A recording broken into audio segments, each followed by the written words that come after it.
네, 시청자 여러분 안녕하십니까. 생생한 경제 토크 박희준의 경을 치다. 저는 박희준입니다. 창밖으로 보이는 거리엔 벚꽃이 만개했고요. 완연한 봄입니다. 근데 문을 열어보면 제법 쌀쌀한 공기는 여전한 것 같습니다. 이 겉과 속이 다른 요즘 날씨, 마치 우리 경제의 모습과 같지 않나 싶습니다. 겉으로는 화려한 성장의 대한민국이다 자부해왔지만 요즘 보면 안으로 굶어가는 헐 문제들 때문에 우리가 고민이 참 많은 것 같습니다. 오늘도 우리의 경제에 고민 한 가지 여러분과 함께 속 시원히 같이 한번 경을 쳐보도록 하겠습니다. 오늘 경을 칠 내용은요, 바로 이겁니다.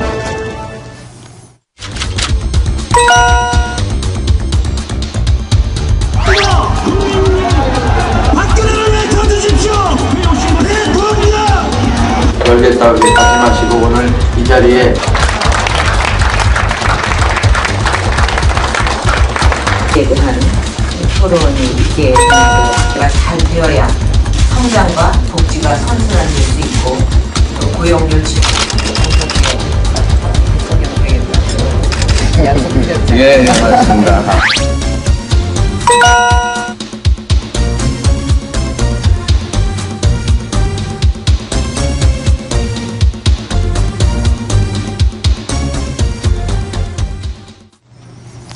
네, 중소기업의 손톱 밑 가시 요즘 심상치 않게 들리는 말이죠. 손톱 밑 가시라. 여러분도 경험도 해보셨을 테고요. 한번 상상해 보십시오.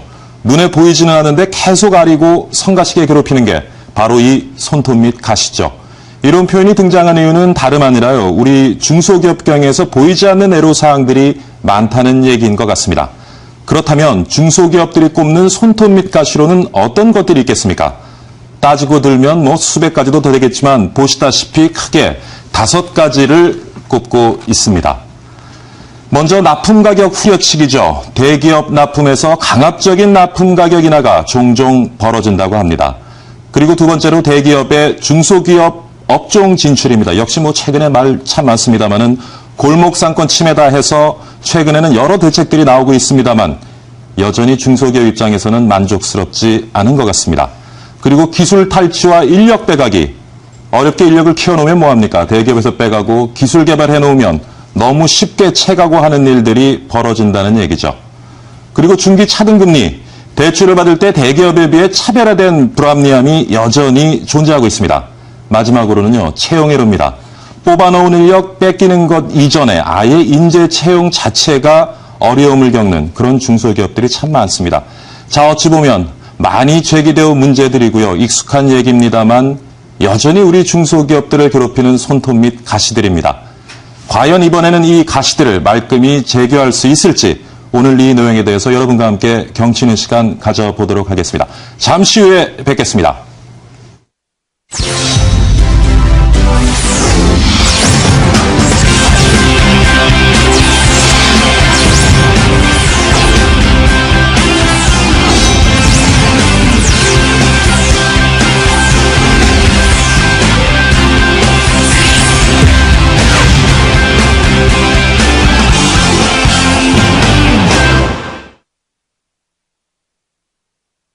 네, 자, 이제부터 여러분과 함께 경을 쳐보도록 하겠습니다. 함께 경칠분들 소개해드리도록 하겠습니다. 오늘은 스튜디오에 3분을 모셨습니다. 먼저 혁신 전문기업 실용학회 나도성 회장 나오셨고요.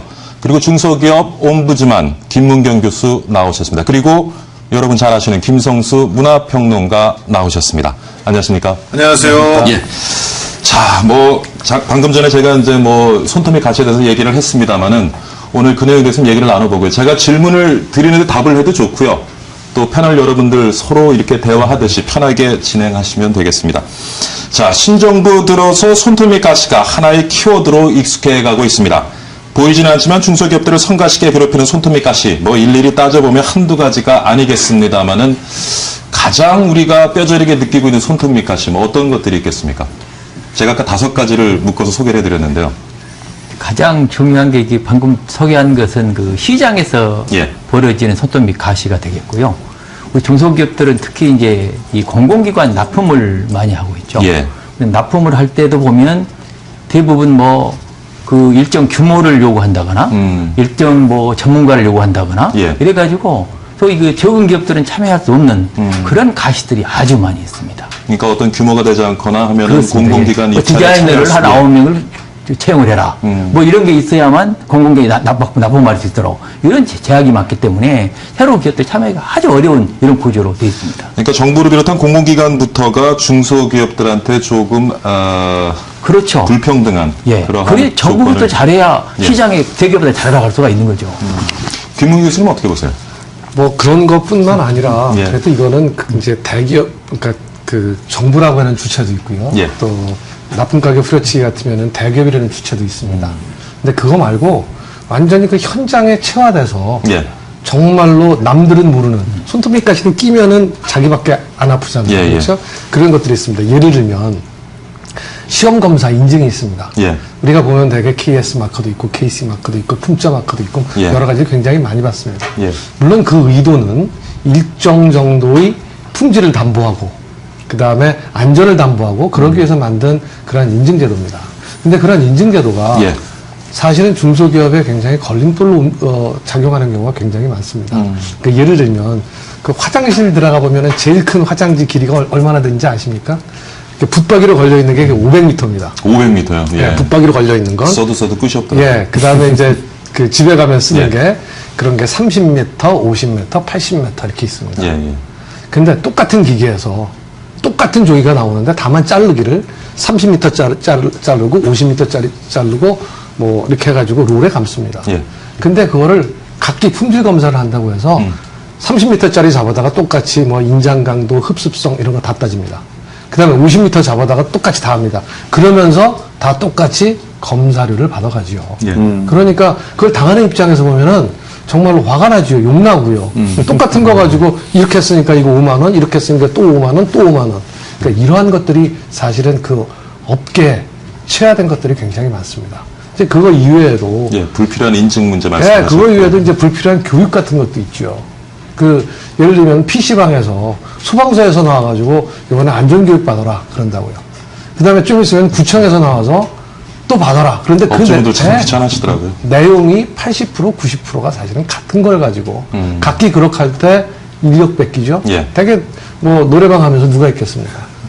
그 다음에 교육비 내죠. 그래서 그러한 것들이 사실은 그 업에 이렇게 드러나지 않게 체화된 것들도 굉장히 많이 있죠. 요새는 특히 또 이제 이런 환경이라든지 뭐 안전, 그 다음에 위생 이런 규제들이 상당히 필요가 있어서 많이 예. 나오지 않습니까? 그렇게 되면 그 규제를 할 때 뭐 이게 차별을 하기가 좀 어렵거든요. 그래 규제를 하다 보면 결과적으로 어려운 건 어디냐? 중소기업이 오게 돼 있어요. 예를 뭐 환경 뭐 관리하기 위해서 일정 자격증을 청해라. 예. 이렇게 되면 그거 다 규제가 중소기업에 되는 거고 대기업은 다 할 수 있는 거죠. 이런 문제점들이 너무 많기 때문에 그런 그 규제를 할 때도 아주 조심해야 돼야 된다 이거죠. 그렇지만 대기업들은 받아들일 때 조절 못하기 때문에 그런 것들이 너무 많이 지금 깔려 있다고. 그 정부 입장에서는 국민들에게 일정 수준의 어떤 품질을 가진 서비스 그리고 예. 안전이 보장된 서비스를 보장하는 것이 목적이지만은 예. 지나치게 불필요한 부분이 많다 이런 말씀을 하시는 것 같고요. 예. 어떻게 보세요? 저는 사실은 제 스스로가 중소기업, 뭐 자영업, 뭐 이런 일들을 해왔던 그 사람이기 때문에 굉장히 피부로 민감하게 느꼈던 여러 가지 것들이 있습니다. 창작극 오래 하셨죠? 그렇죠. 예, 연극을 하면서 소극장도 운영을 했었고, 예. 기획사도 운영을 했었고, 직접 그 공연 제작도 했었는데, 현장에서 예를 들자면 아주 실제 사례를 거론을 하자면, 예.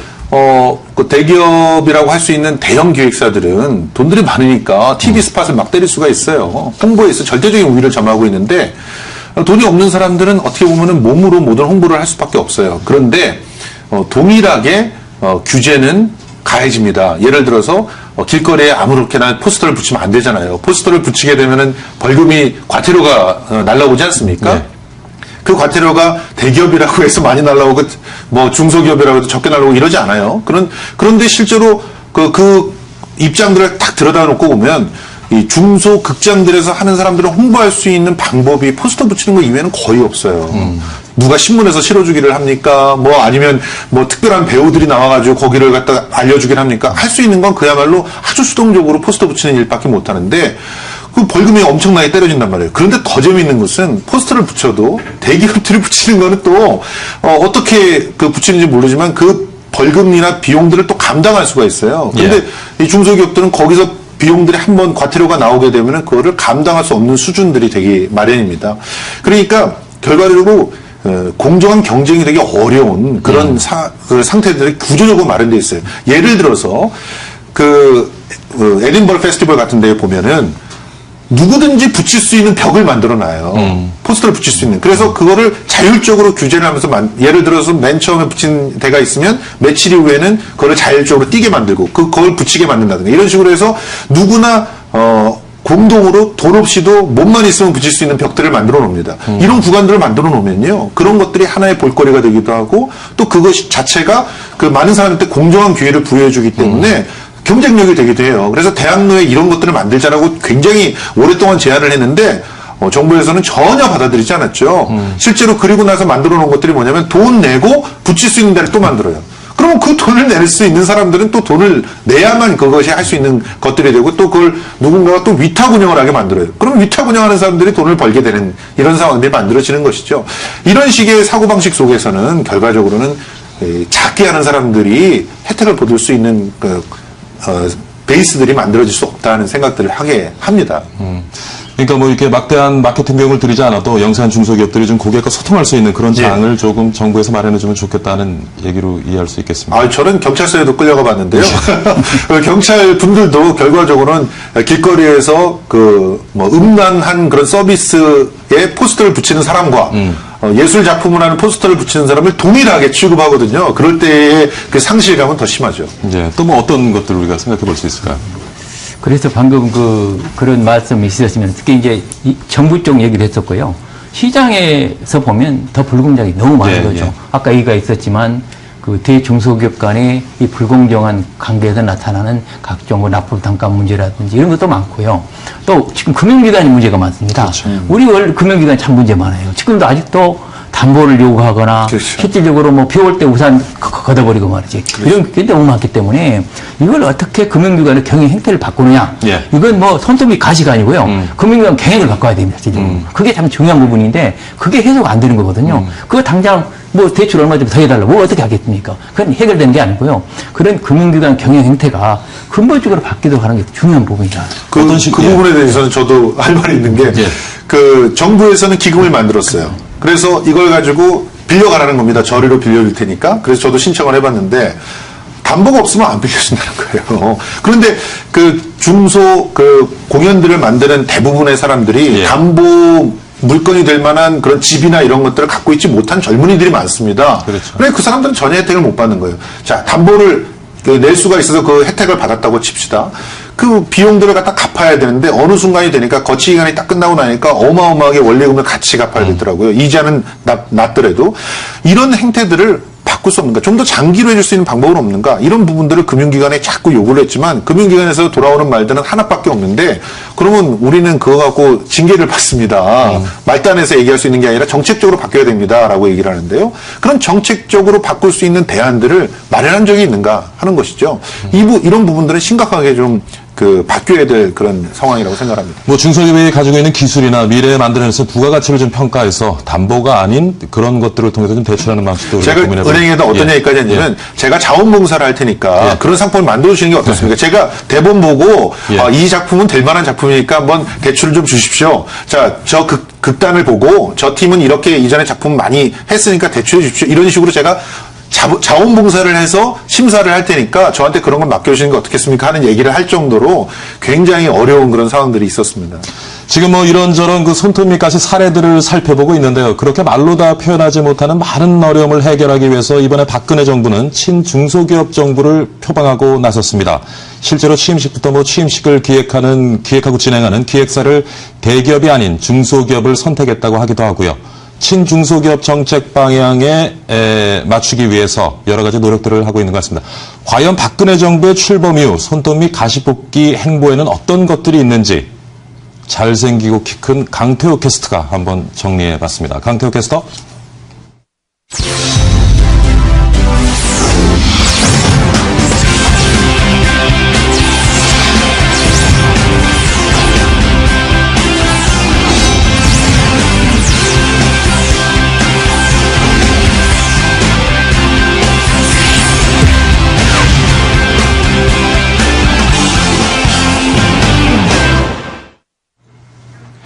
다양한 의복을 제작할 수 있는 설비를 갖췄지만 교복을 만든다는 이유로 공공기관 입찰에 제한을 받고 있습니다.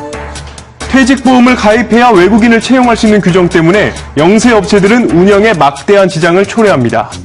이 소리는 인천 영구수 송도 컨벤시아 118호실에서 인천 지역 기업인들과 소상공인들의 한섞인 목소리입니다. 박근혜 정부가 경제 민주화라는 화두로 중소기업 정책을 확실하게 지원하겠다라는 뜻을 내비치면서 그동안 소리내지 못하던 중소기업들의 목소리가 터져나오고 있습니다. 2012년 8월 30일 박근혜 대통령은 중소기업인 오찬에서 손톱 및 가시라는 말을 언급해 중소기업과 대기업의 상생을 위해서는 새로운 정책보다는 이 기존에 좋지 못한 관습과 폐습을 수정하는 즉 손톱 및 가시를 제거하는 게 우선이라고 말했습니다. 따라서 2013년 1월 8일부터 21일까지 손톱 및 가시 사례들을 접수받고 24일 인수위원회 초청 간담회를 열어 애로사항들을 직접 들었습니다. 다음 달인 2월 19일 중소기업 중앙회는 인수위원회를 열어 다시 초청하여 2차 간담회를 개최했고 인수위원회는 1차 간담회 때 중소기업 중앙회가 제출한 손톱 및 가시 299건에 대해 관계부처 협의 조정을 거쳐 개선안을 마련했었죠. 여기서 규제 개선을 통해 확정 과제로 모니터링을 실시하겠다고 밝힌 건은 94건이었습니다.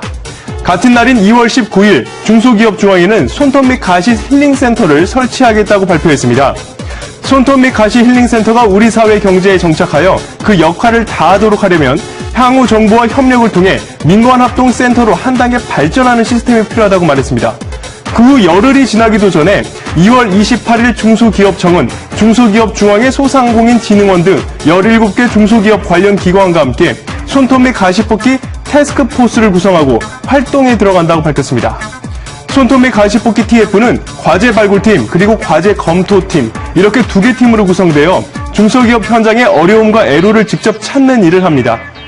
이후 3월 25일 청와대 영빈관에서 열린 산업통상자원부 중소기업청 업무보고에서 윤상직 산업통상자원부 장관은 5개의 정책을 업무보고했는데요. 이 중 가장 주목을 끈 대목은 대기업과 중소기업의 협력 생태계 조성이었습니다. 박 대통령이 취임 이후 중소 중견기업 보호 및 육성을 위해 손톱 및 가시 뽑기의 필요성을 거듭 강조한 바 있기 때문인데요. 그동안 일방적 납품 단가 인하 등 과거에도 수차례 지적되어 온 이 대기업과 중소기업 간 불공정 관행은 이번에는 반드시 개선돼야 한다는 정부 의지가 담긴 것으로 보입니다. 이처럼 손톱 및 가시는 중소기업계는 물론이고 정부와 경제계에서도 많은 관심을 기울이고 있는 주제인데요. 이런 어려움을 해소할 수 있는 방안은 어떤 게 있을지 계속해서 스튜디오에서 경을 쳐보겠습니다. 네, 강태우 캐스터 잘 들었습니다. 신정부 들어서 중소기업 육성을 위한 여러 가지 규제 철폐에 관한 노력 우리가 같이 한번 살펴봤는데요. 사실 뭐 역대 정부 중에 중소기업 육성 얘기 안 한 정부가 없고 규제 철폐에 대해서 또 얘기 안 한 정부가 없습니다. 이번에는 뭐 키워드가 손톱 및 가시긴 하지만 지난번에는 뭐였죠? 전부 때요. 예, 전부 때.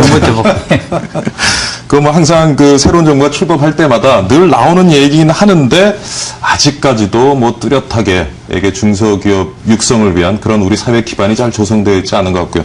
통계를 보면 지금 기업의 99%가 중소기업입니다. 그리고 뭐 최근 성장률 얘기 많지만 이제 대기업 중심의 경제 성장에는 한계가 와 있다. 이제 정말 뭔가를 우리가 좀 보여줘야 될 텐데 근데 이러한 여러 가지 어려움, 근본적인 원인은 어디 있다고 보세요? 저는 아까 우리 선생님들도 지적을 하셨지만 근본적으로 시장이 불공정하기 때문이 아닌가. 사실 자본주의의 시장 경제를 얘기할 때 가장 기초가 돼야 될 것이 동등한 기회를 제공해 줘야 된다는 거 아니겠습니까? 그리고 시장 안에서는 정확하게 룰을 세워서 그 룰이 모두에게 적용될 수 있도록 해야 된다는 것인데 실제로 지금 여러 가지 이유들 때문에 강자에게 일방적으로 유리한 룰들이 관철되고 있는 거거든요. 제가 이제 아까 말씀하셨던 공공기관에서 일을 좀 했었던 적도 있었는데 저는 그 동네에 있는 사회적 기업에게 기회를 많이 주고 싶었어요. 그런데 이 사회적 기업들은 자본금도 없고 이전에 실적도 미비하기 때문에 양질의 생산품들을 만들고 있음에도 불구하고 애초에 입찰조차 들어올 수 없는 그런 상태였습니다. 그러다 보니까 결과적으로 공공기관의 식당이라든지 커피숍이라든지 이런 것들을 따내는 데들은 대기업들이에요. 그 대기업들이 따내서 결과적으로는 그 양질의 그 상품들을 만들어내기 위해서는 원가니 이런 것들을 갖고 다툼해야 되는데 대기업들은 일정 정도 경쟁력이 있기 때문에 그런 다툼들을 할 수조차 없는 상황들이 벌어지고 그러면 또 대기업들한테 끌려갈 수밖에 없는 상황들이 만들어지거든요. 이런 상황들이 단적인 예로 시장 안에서 실질적으로는 경쟁이 제대로 이루어지지 못하고 있는 근데 지금 모습입니다. 제가 보면은 아까 처음 말씀하신 게 같은 룰을 만들어서 대기업이건 중소기업이건 같이 적용해야 된다. 근데 네. 지금 말씀을 들어보니까 같은 룰을 가지고 대기업하고 중소기업한테 같이 적용을 하기 때문에 지금 어떤 그 공정한 경쟁 관계가 약간 좀 그게 두 가지 의미인데요. 예, 예. 실제로 룰을 정해놓고 같이 적용하지 않는 경우들도 있고요. 예. 그 룰을 또 어떨 때는 가혹하리만큼 일반화시켜서 적용을 하기 때문에 생기는 문제들도 있다는 것이죠. 그 예. 부분 관련해서는요. 예, 예. 그 공정한 룰 관련해서는 우리 법이 기본적으로 미국식 공정거래법을 배워왔습니다. 예. 실질적으로요. 그렇기 때문에 우리는 공정한 거래라는 것, 시장에서 자유로운 경쟁을 얘기하고 있어요, 기본적으로. 그래서 우리 중소기업 간 담합을 해가지고 필요하면 경쟁이 돼야 되는데 예. 그 엄격하게 금지하고 있어요, 실질적으로. 독일이나 이런 나라는 중소기업 간 담합, 중소기업 간 협력하는 경우에는 그건 허용을 하고 있거든요. 우리는 미국식이라 그렇지 않습니다. 그래서 이 부분이 우리는 상당히 독일식 이런 제도를 시스템을 도입하자는 얘기도 있습니다. 그걸 가야 되는 필요가 있는 거고요.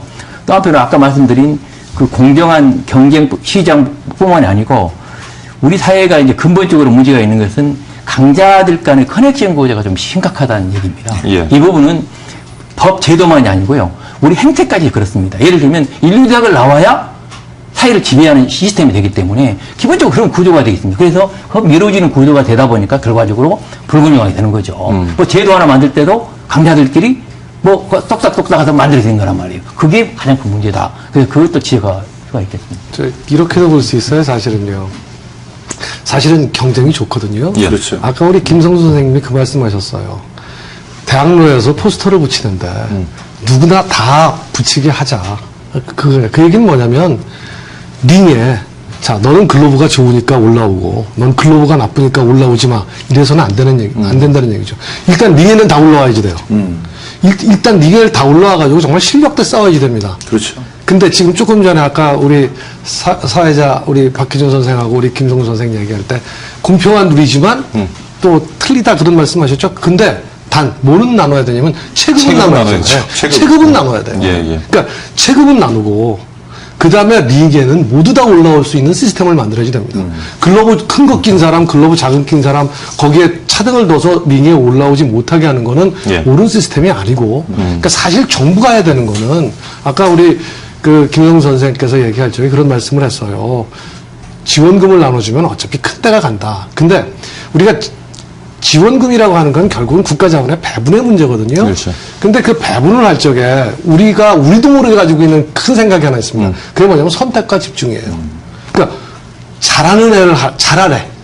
그러니까 옛날에 흥분의 집에서 자식이 여러 가지인데 다 먹일 수가 없으니까 그 중에 제일 잘하래. 하나만 먹여가지고 키우자. 그러는 지금 김 교수님 말씀하시는데 사실 우리나라 중소기업 지원 정책이나 지원금이 적은 편이 아니잖아요. 아니죠. 그렇죠. 예. 지금 지원 정책이 한 3천여 개가 된다고 제가 들은 맞습니다. 것 같은데 이렇게 많은 지원 정책을 가지고도 그것도 정부가 들었을 때마다 이런 정책들을 쏟아내고 돈을 퍼붓는데 이게 해결이 안 된다는 그러니까 거죠. 지금 네. 제가 그것까지 예, 얘기할게요. 바로 지금 그러다 보니까 누군가는 선택을 해야 됩니다.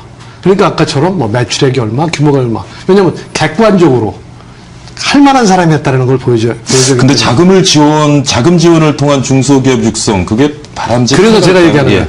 그래서 제가 그렇게 돈을 써서는 안 된다는 얘기죠. 선택과 집중이 아니라 예. 공정한 경쟁을 할 수 있는 플랫폼에다가 사실은 국가 그렇죠. 돈이 들어가야 된다 그런 얘기입니다. 그러니까 누구나 올라올 수 있는 링을 만든다거나 링을 만드는데 돈을 써야 된다. 그렇죠. 링에 오르는 선수한테 네. 돈을 쓸 것이 예. 아니라. 그래서 그렇게 해야지 비로소 예. 우리가 얘기하는 경쟁 시스템이 제대로 작동한다고 생각합니다. 사실은 경쟁을 해야지 돼요. 예. 근데 우리가 선택과 집중을 해서 몇 개를 뽑게 되면은 늘 부익부 빈익빈으로 갈 수밖에 없습니다, 그게. 그래서 이제 창조 경제라는 얘기가 나오니까 보니까 이게 돈으로 지원을 하다 보면 돈이 또 이렇게 권력을 만들어내고요. 그렇죠. 그러면서 규제가 또 생겨버리게 맞습니다. 되더라고요. 우리는 돈만 지원되는 게 아니고요.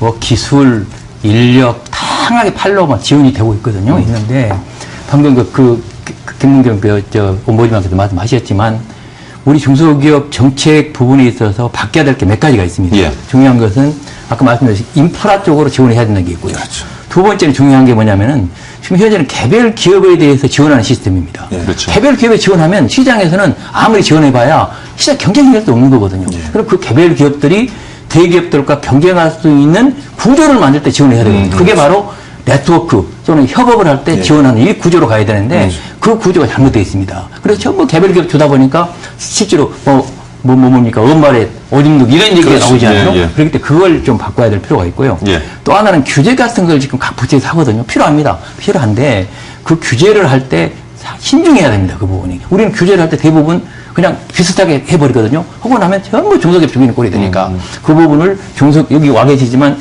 중소기업과 대기업을 잘 체급화시켜가지고 규제를 그렇게 해야 되는데 실제 우리는 규제가 그렇지가 않습니다. 그리고 또 하나 이번에 지금 뭐 신정부 들어서 중소기업 위성 얘기 많이 하잖아요. 그러니까 부처별로 이게 좀 뭐 잘 해보겠다고 막 이렇게 쏟아낸단 말이에요. 그러니까 일관성을 잃고 너무 백화점 열거식으로 지금 지원 정책들이 막 쏟아져 나오지 않나 싶은데 뭐 좀 어떻게 우리가 컨트롤 타워를 가지고 접근해야 되지 않나 하는 얘기도 있습니다만 기본적으로 그 정책에는 예.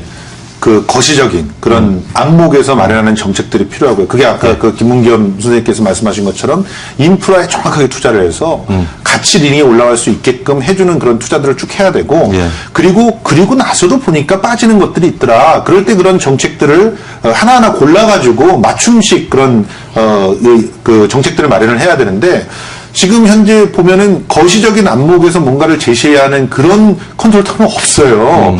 그리고 아이디어는 계속 쏟아지는 그런 형태로 진행이 되고 있거든요. 그런데 그러다 보면 결과적으로 나중에는 정책에 있어서 일관성이 헤쳐지게 되니까 정보가 빠른 사람이 결과적으로 잘 네트워크가 돼 있거나 혹은 그 정보 인프라에 접근이 가능해서 그런 것들이 빠른 사람들만 혜택을 보는 그런 상황들이 벌어지는 것이거든요.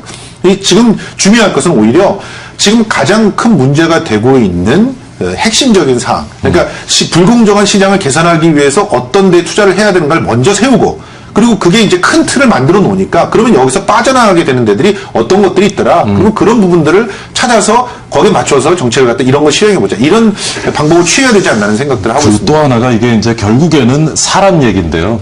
중소기업 불면서라는 가장 많이 하는 얘기 중에 하나가 사람 구하기 힘들다는 거죠. 그 다음에 또 구해놓으면 또 필요한 인력은 또 베개에서 빼가기도 하고 이 부분 어떻게 보지? 지금 어떻게 이게 지금 인력 수급이 중소기업에 원활하게 되지 않으면 사실 아무리 지금 우리가 얘기하고 있는 지금 플랫폼, 링 제대로 만들어줘도 나가서 대기업과 경쟁하기 힘들 텐데 어떻게 보십니까? 근데 사람 구하는 문제는 이게 사실은 굉장히 큰 담론입니다. 예. 왜냐하면 이거는 교육 정책부터 사실은 얘기를 해줘야 되거든요. 우리가 반값 등록금 해서 일견 보면 그 누구나가 대학 갈 수 있게 만들자라는 뜻이 있지만 사실은 과연 전체적으로 볼 적에 모든 사람이 다 대학을 갈 필요가 있느냐라는 얘기가 되거든요. 지방 중소기업을 보면 그런 얘기를 합니다. 사람을 못 구한다. 그러면 왜 그러냐? 그러면 전부 서울로 대학 간다 해가지고 취직도 못하면서 내려오지도 않는다. 그런 얘기를 사실은 합니다. 예. 그래서 그런 이제 교육적인 문제도 있고요. 그 다음에 또 하나는 이 중소기업의 맞는 인재를 매치시키기가 굉장히 어렵다는 얘기가 하나 있습니다. 왜냐하면 일반적으로 중소기업은요, 먹고 살기가 굉장히 바빠요. 그래서 자기 기업에 좋은 점을 선전하거나 이런 거 하기가 굉장히 어렵습니다. 그러니까 사실은 중소기업에 가려고 하는 젊은이들조차도 중소기업에서 잘 모르죠. 다른 말로 미스매치가 굉장히 큽니다. 장기적인 관점에서 접근해야 될 얘기죠. 예, 그래서 근데 아까 컨트롤 타워 얘기도 하셨고 예. 지금 장기적인 얘기가 나와서 얘기를 조금 드려보자면 예. 우리가 모두에 그렇게 말씀하셨잖아요. 매번 모든 정부에서 중소기업 하는데 왜 이놈의 문제가 정말 안 해결이 안 되느냐. 되느냐. 자, 제가 그래서 하나 예를 들어서 하나 생각해 보겠습니다. 우리가 지금 자영업자가 750만 시대라고 얘기를 합니다. 예. 근데 자영업자가 심각하다라는 얘기가 나오는 게 언제부터 나오냐면 신문을 이렇게 여러분들이 검색해 보시면 돼요. 2000년도에 이미 나옵니다. 그때 뭐라고 그러냐면은 IMF 때 퇴직한 사람들이 자영업자들 갖다가 망한다. 3년 지나니까. 그랬더니 올해 250만이다. 그 다음에 2004년 가면은 400만이다. 2006년 가면은 600만이다. 이렇게 예. 얘기를 합니다. 예. 그런데 그때 나오는 기사 내용이나 처방이나 다 똑같습니다. 근데 문제는 십몇 년이 됐는데 해결책은 단 하나도 안 나오고 있어요. 인력 문제도 똑같아요. 왜 그러냐면, 자, 문제 자체는 십몇 년 된 건데, 우리 실제로 그것들을 고쳐야 될 정부의 주체들을 보면, 장관 수명 얼마입니까? 1년 정책 조금, 일관성이 없는군요. 1년 조금 넘어요. 그 다음에 예. 우리가 중소기업 만들어 보면 담당자 바뀌어가지고 예. 늘 다시 시작해야 된다고 그래요. 그러니까 그 사람들 입장에서 보면 이게 다 1년짜리 문제예요. 그렇죠. 그러니까 교육서부터 바꿔야지 되고 이렇게 될 중장기적으로 될 문제를 감히 고칠 엄두를 사실은 못 냅니다. 지금 정부 쪽에서도 정책의 일관성을 가지고 접근하는 것이 그렇죠. 필요하겠다는 말씀인 것 같고, 자, 하나만 좀 얘가 여쭤보겠습니다. 지금 우리가 얘기를 하면서 사실 중소기업과 대기업을 굉장히 좀 적대시하는 관점에서 저희가 좀 얘기를 풀어나가고 있는 인상이 언뜻 제가 드는데, 사실은 좀 이렇게 대기업과 중소기업 같이 가고요. 지금 중소기업 문제를 해결하는데 대기업의 어떤 역할도 우리가 상당히 기대해 볼 수 있을 것 같아요. 이스라엘을 보니까 거기 참 중소기업 벤처 창업이 활발한데, 근데 그 사람들은 좀 아쉬운 것이 요 과실을 갖다가 결국 국민들의 어떤 경제 성장의 동력으로 만들어줄 수 있는 대기업을 가지고 있지 못하다는 거에 대해서 굉장히 아쉬움을 많이 갖고 있더라고요. 근데 우리나라는 지금 굴지의 글로벌한 대기업들도 있고요. 예, 좀 지금- 대기업의 역할을 예, 좀 얘기를 해주시죠. 저는 이제 이 세 가지 문제는 아까 말씀드린 예. 시장 공정성 문제하고 그 대기업과 중소기업이 동반으로 가야 된다는 부분. 예. 그리고 그 정부 정책을 조정을 해서 중소기업 경쟁력을 높인다 보면 세 가지는 동시에 가야 될 부분입니다. 따로 놓을 수가 없어요. 동시에 가야 되고 특히 이제 대기업이 중요한데 대기업이 왜 중요하냐면은 하청 중소기업한테도 중요한 거고 또 이런 유통업 방금 저 소상공인 많이 얘기하셨습니다. 자영업자 얘기했습니다. 자영업하고 대기업 큰 대형 유통업체가 관련이 있기 때문에 이 다 중요한 부분이기 때문에 대기업이 이제 행태가 바뀌어야 되는데 그걸 어떻게 바꾸느냐 이게 문제죠. 행태는 동반 성장하는 게 유리합니다. 글로벌 경쟁할 때 하청 수국 기업하고 예를 들면 대척점에서 가는 것하고 협동을 하는 전혀 다른 얘기거든요. 그럼에도 불구하고 한국 대기업들은 왜 그러면 동반 성장하지 않고 중소기업에 수탈하는 체제를 갖느냐 이게 문제거든요. 그거 이제 동반 성장할 때 구조로 가야 되는데 그 부분이 바로 대기업의 지배구조와 관련이 있습니다. 크게 보면 대기업들이 어떻게 돈을 벌어서 주주들만 주기 때문에 그런 일이 벌어진단 말이죠. 그런 부분을 대기업 지배구조 문제까지 같이 터치되는 것이 이 문제를 해결해야 될 접점이 되는 거죠. 그리고 대기업들이 중소기업을 도와주면 오히려 잘 된다. 그리고 모두가 이익이 된다는 그런 관점에서 접근해야 돼. 그 부분이 좀 문제가 있는 부분인 것이죠. 예, 지금 뭐 우리 정부에서 많은 정책들을 쏟아내고 있습니다만은 중소기업 육성 우리 뭐 기대만큼 잘 안 되는 이유 여러 가지 좀 살펴보고 있습니다. 자, 전화 연결 한번 해보고요. 다시 토론으로 돌아오도록 하겠습니다. 지금까지 중소기업 중심의 이야기들을 나눠봤는데 이렇게 모든 지원책이 중소기업만 집중되다 보니까 또 좀 서운하다는 반응이 일간에서는 나오고 있는 것 같습니다. 바로 중견기업들 얘기입니다. 중소기업에만 지원 정책들이 집중되다 보니까 중견기업에 대한 관심은 조금 소홀하다는 건데요. 어떤 내용인지 들어보고 한국중견기업 연합회 유상식 상무 전화 연결해 보도록 하겠습니다. 유영식 상무입니다. 전화 연결해 보도록 하겠습니다. 안녕하십니까? 예, 안녕하십니까. 이용식 상무입니다. 네. 뭐 손톱 가시가 키워드로 최근 떠오르고 있는데요. 중소기업에 대한 관심 집중, 중견기업 입장에서는 좀 어떻습니까? 예, 그 박근혜 그 정부의 국정 제1 과제는 예. 일자리 중심의 창조 경제이지 않습니까? 예. 예, 대통령께서는 그 중소기업의 손톱 및 가시를 제거해서 중소기업에서 중견기업으로 또 이제 중견기업에서 글로벌 전문기업으로의 선순환 성장 사다리 구축을 강조하셨습니다. 예. 중견기업 정책은 그 투 트랙으로 진행돼야 된다고 생각을 합니다. 말씀하신 대로 손톱 및 가시 정책이 하나 필요하고요. 예. 또 하나는 중견기업에서 글로벌 전문기업으로 성장하는 이러한 그 차별화된 그런 정책이 필요하다고 생각합니다.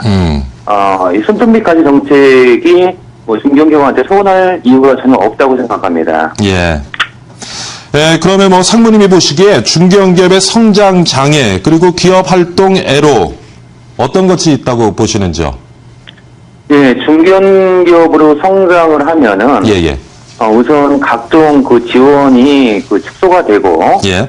또 갑자기 그 규제가 그 증가하게 됩니다. 예. 즉 대기업과 동일한 규제를 받게 된다는 거죠.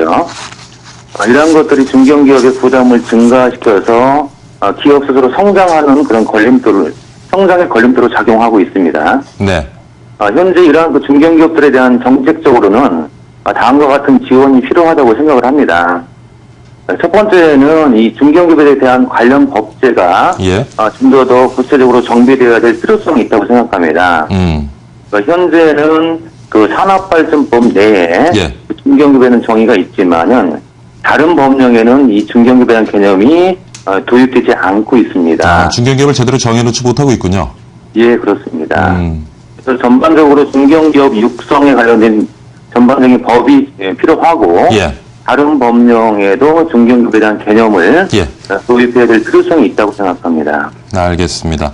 자, 그렇다면 뭐 앞으로 어떤 좀 중견기업을 위한 지원 정책 필요하다고 보시는지요? 여러 부문이 있습니다. 뭐 예를 들자면은 예.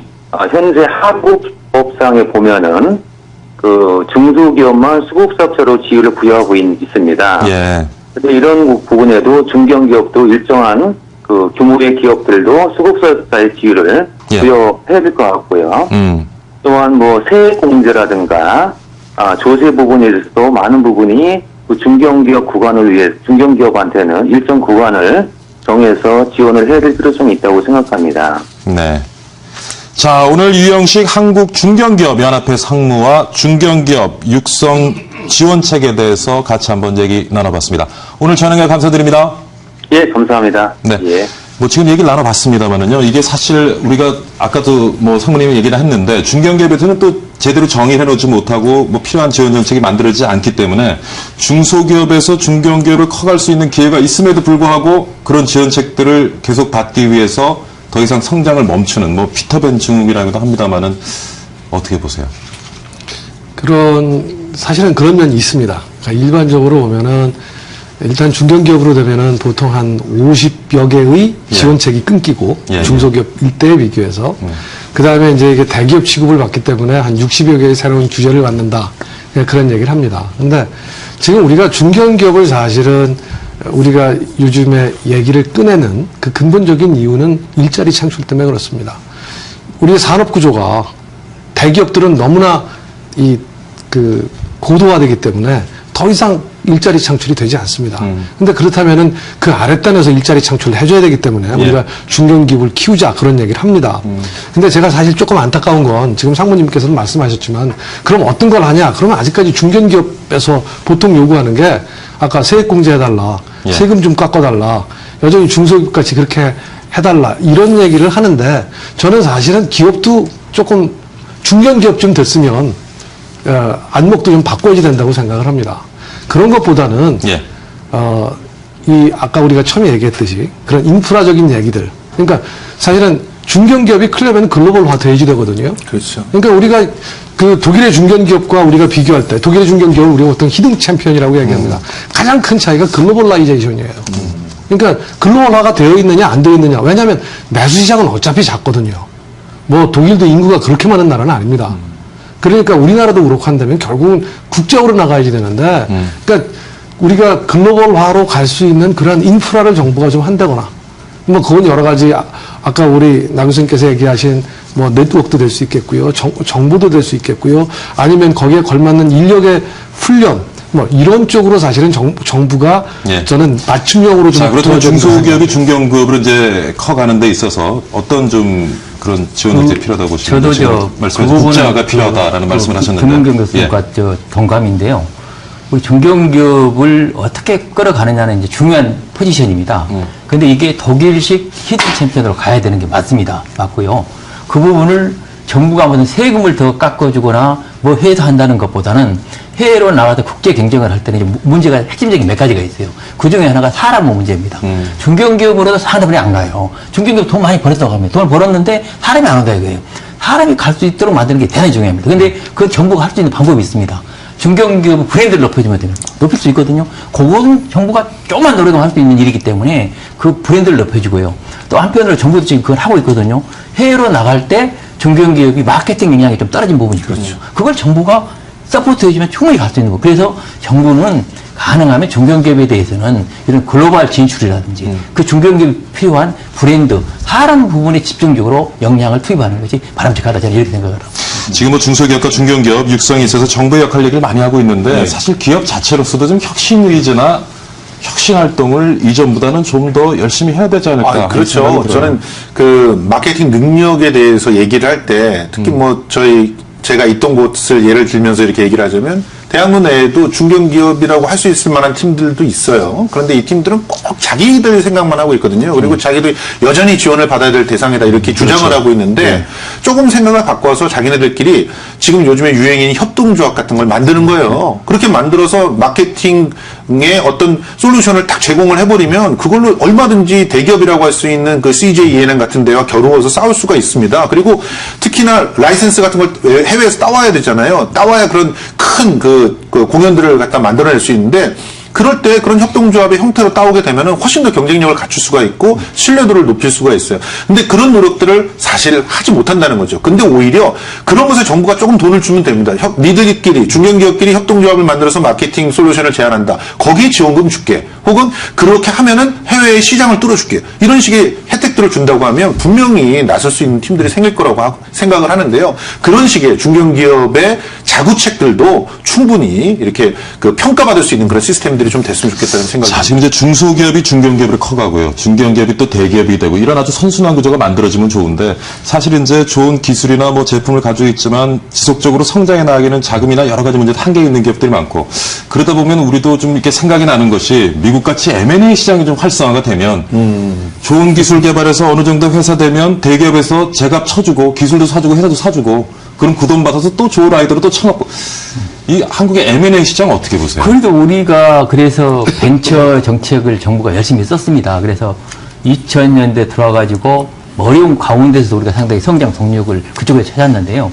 우리 벤처 시장에 가장 큰 문제 그거가 있습니다. 문제는 기업들이 일정 기술을 가지고 성장해서 필요하면 팔아야 되는데 예. 우리 기업인들 생각이 자기 기업이라고 생각을 하는 게 이게 문제가 있습니다. 근데 그 부분을 어떻게 그러니까 재벌들 행태에 대해서 얘기하지만 중소기업 맞습니다. 사장님들도 그런 생각을 많이 그 부분이 하세요. 왜 그러냐면요. 바로 그게 우리 중소기업 정책이 너무 많기 때문에 그렇다는 거죠.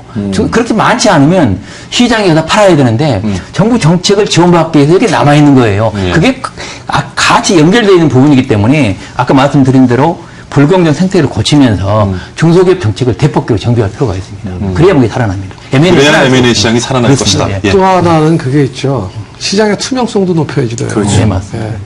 그러니까 사실은 좋은 기업을 살려고 하는 데도 사실은 많습니다. 예. 그런데 사실은 시장의 투명성이 별로 없기 때문에 이 기술이 과연 그만큼 시장성이 있는지, 가치가 있는지, 그걸 객관적으로 우리가 그 보증해 줄 수 있는 그런 근데 데가 아까 그 사실 얘기랑 없죠. 통하는 것 같아요. 아까 그 담보대출 얘기하셨는데 그런 거랑 담보대출이라는 그렇죠. 담보가 아닌 기술 중심의 그렇죠. 대출해 주더라도 네.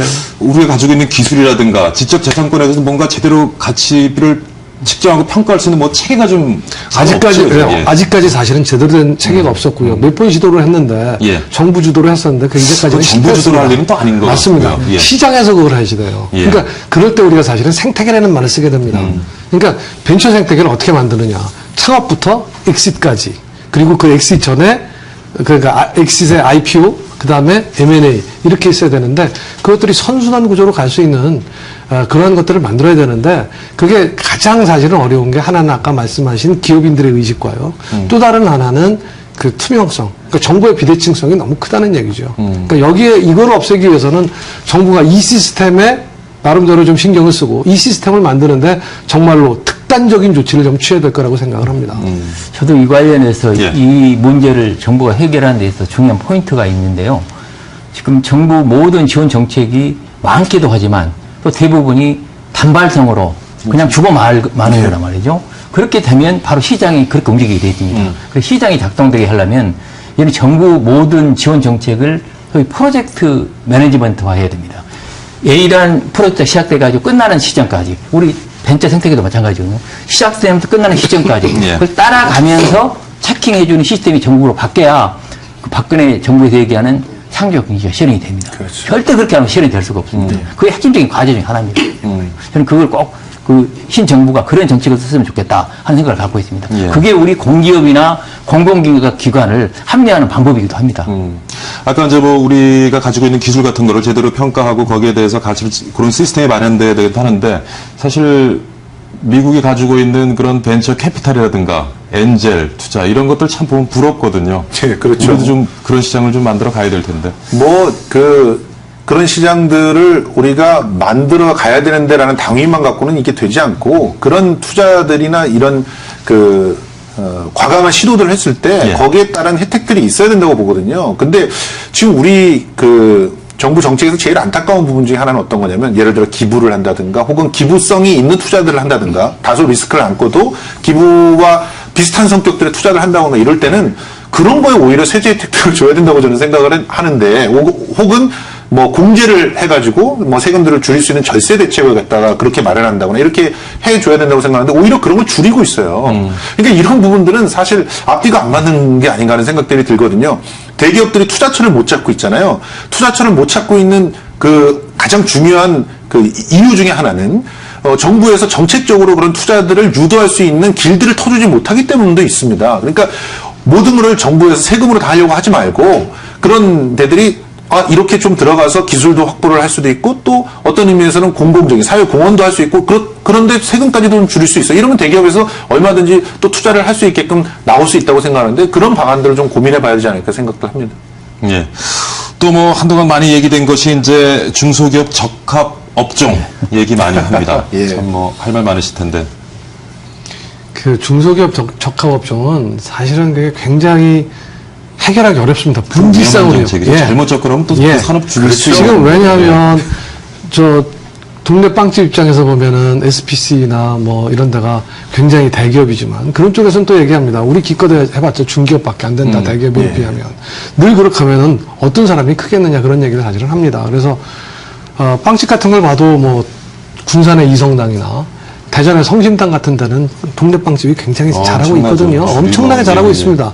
그러니까 사실 어느 면에서는 그러니까 옛날에 노무현 정부 때 사실은 중소기업 고유업종을 없앴습니다. 없앴던 이유가 뭐냐면 고유업종을 지정해놨더니 그 자체가 스스로 경쟁력을 잃어가더라, 안주하더라. 그래서 사실은 그때 가장 진보라고 하는 정권에서 사실은 없앴거든요. 근데 요새 다시 어려우니까 사실은 나오는데 그 밸런스는 굉장히 잘 맞춰야 된다고 생각을 합니다.